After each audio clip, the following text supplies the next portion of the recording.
Sa ating balitang nasyonal, mahigpit na kinondena ng gobyerno ng Pilipinas ang ginawang airstrike ng Israel sa Doha, Qatar. Ayon sa DFA, ito ay paglabag sa international law. Sinabi ng international relations expert na si Dr. Henelito Sevilla na inaasahan na ang ganitong paninindigan ng Pilipinas dahil sa matatag din na paninindigan sa soberanya at international law.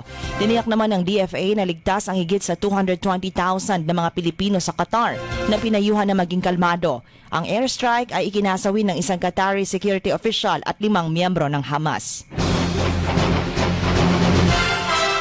Kakasuhan ng Department of Public Works and Highways o DPWH sa Office of the Ombudsman ang 18 nilang mga tauhan at ilang kontraktor na sangkot umano sa anomalya sa flood control project sa Bulacan.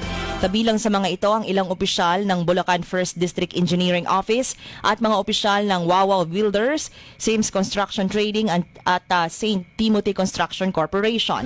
Ayon kay DPWH Secretary Vince Dizon, non-bailable ang mga kasong ihahain.